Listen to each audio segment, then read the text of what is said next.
ආයිබෝන් අදත් ඔයගොල්ලෝ සාදරයෙන් පිළිගන්නවා Travel with Chef YouTube channel එකට. මොනවාදත් මම රෙසිපි එකක් අරන් ආවා. ඒ තමයි chicken tikka. ඉතින් මේක ඔයගොල්ලෝ ඉන්දියන් කඩවලට ගියන් පස්සේ මේක කාලා ඇති. නැත්තම් ඔය සුපර් මාකට් වල සමහරලාට තියෙනවා පැන්ට්‍රි විකුණන්න. ඉතින් ඒ විදිහට ඔයගොල්ලෝ මේක කාලා ඇති. නමුත් අද මම ඔයගොල්ලන්ට කියලා දෙනවා ඔයගොල්ලන්ටම ගෙදර ඉඳන්ම මේක ලේසියෙන්ම හදා ගන්න පුළුවන් විදිය කියලා දෙන්න කියලා. ඉතින් බලමු මේකට මොනවද මේ අවශ්‍ය අමුද්‍රව්‍ය ටික කියලා.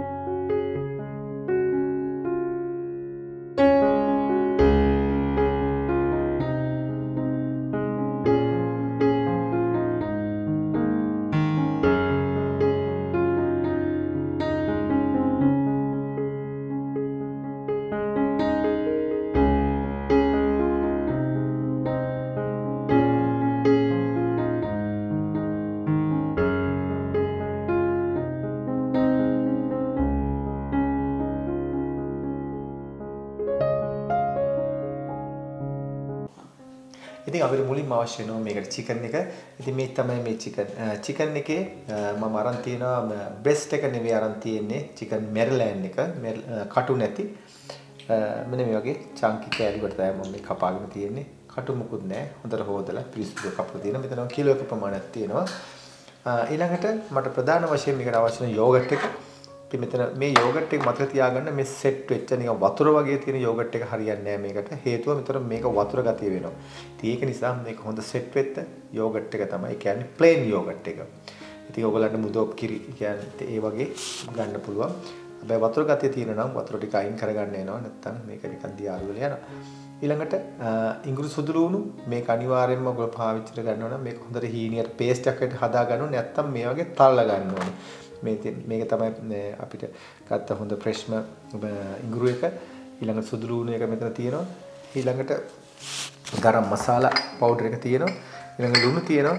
ඊළඟට මෙති කොළ අපේ උළුහල් කොළ කියලා කියනවා. ඉතින් මේ මෙති එක අනිවාර්යයෙන්ම මේකට අවශ්‍ය වෙනවා. මේකේ ඒ ෆ්ලේවර් එක අනිවාර්යයෙන්ම එන්නේ මෙන්න මේක දැම්මොත් විතරයි. ඊළඟට අපිට අවශ්‍ය වෙනවා මෙන්න මේ chili powder එක. chili powder ටිකක් අපිට මේක අනිවාර්යයෙන්ම දාන්න ඕන මේකේ රසය එන්නත් එක්ක. ඊළඟට සාමාන්‍යයෙන් අපේ normal curry powder එක තියෙනවා මෙතන. ඊළඟට කහ කුඩු ටිකක් තියෙනවා. ඉතින් ප්‍රධාන වශයෙන් මේ ටික තමයි අපිට අවශ්‍ය වෙන්නේ. ඔයගලන්ට හදිස්සියෙන්වත් මේකේ හොයාගන්න නැතොත් ඔයගලන්ට ටොමැටෝ පේස්ට් එක පාවිච්චි කරන්න පුළුවන්. යෝගට් වෙනකොට යෝගට් නැත්තම්.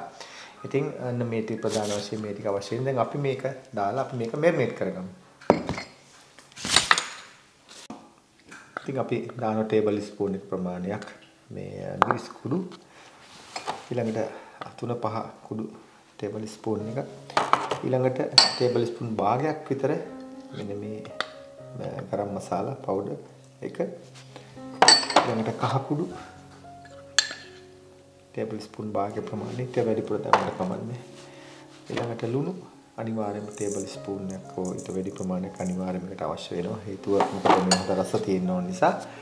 ඊළඟට ඉඟුරු සුදු ලුණු දාගන්න.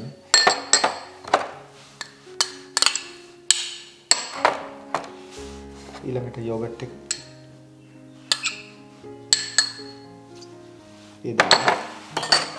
ඊළඟට මෙති කොළ කසුරු මෙති මේක හොඳ සුවඳක් දෙනවා මේකෙන් කරන්නේ.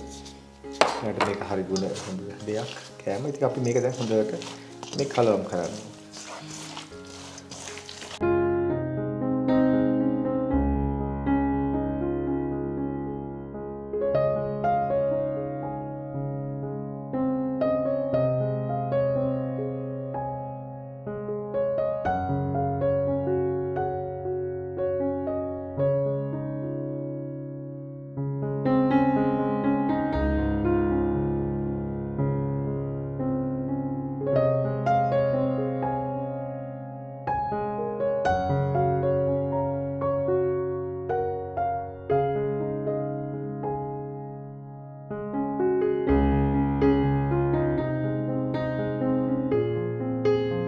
ඉතින් මම හොඳට මේ චිකන් එක මේ හොඳට අත ගාගෙන මේක හොඳට දැන් මෙරිනේට් කරලා තියෙනවා.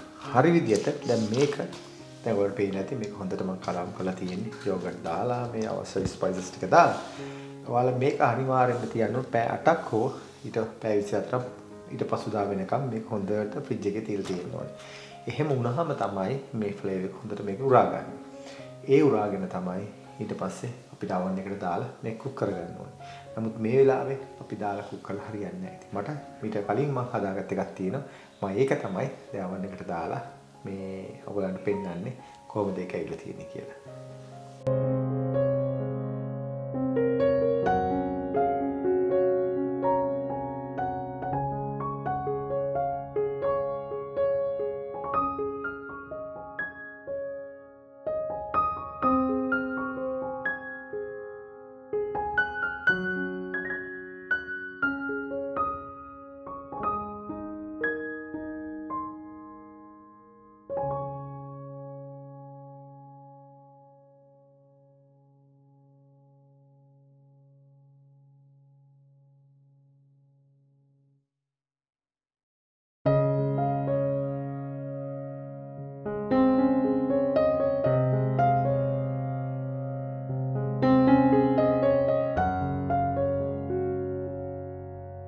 ඉතින් මේ චිකන් එකත් කරන්න ඕනේ මේ ටික්ක එක ඔයගොල්ලෝ අනිවාර්යයෙන්ම oven එකේ දාලා කුක් කරගන්න පුළුවන්.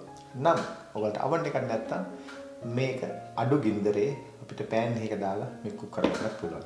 ඉතින් මේ දෙකම ඔයාලට කරන්න පුළුවන්. ඉතින් මට ලේසියට මම කරන්නේ මේක දැන් අද oven එකේ දානවා. oven එකේ දාලා ඉවරලා ප්‍රී හීට් කරපු 180 උෂ්ණත්වයට මේක පැය භාගයක් විනාඩි 40ක් වෙන්න පුළුවන්. ඒක ඒ කාලය ඔයගොල්ලන්ගේ oven එකේ අතරේ උෂ්ණත්වයත් එක තමයි ඒක බලපාන්නේ. අනිත් කොහොම වුණත් මේක කුක් වෙන්න ඕන හොඳට. ඒ කුක් වෙනකම් මේක අනිවාර්යයෙන්ම oven එකේ දාලා බේක් කරගන්න ඕන. ඉතින් අපි මේක oven එකට දාලා මම ඔයගලන්ට හදපු එක ඔයගලන්ට දැන් පෙන්නන්නම්. ඉතින් මේ තමයි මම අද හදාගත්ත චිකන් ටික් එක. ඉතින් තාමත්ම හොඳ විදියට ආවා. ඒ කියන්නේ හරිම සුවඳයි, හොඳ පෙනුමක් තියෙනවා. විශේෂයෙන් ඒ අර එන සුවඳ හරි අනිවාර්යයෙන් වැදගත් වෙනවා. මොකද සමහරලාට මේ සුවඳක් මුකුත් නැහැ. මේක ගානට බර්න් වෙලත් නැහැ. හරි විදියට මේක තියෙනවා. මම ඔයගලට පෙන්නන්නේ. මේකෙදි ඔයගලන්ට මේක අවසානයේ සර්ව් කරද්දී ඔයගලන්ට පුළුවන් ගී ටිකක් මෙල්ට් කරලා මේ කුඩින් වටේ මේ තව ටිකක් මේ රසය සුවඳ හොඳට එන්න වක් කරන්න පුළුවන්. ඒක සර්ව් කරන වෙලාවට තමයි ඒක අනිවාර්යෙන් අවශ්‍ය වෙන්නේ.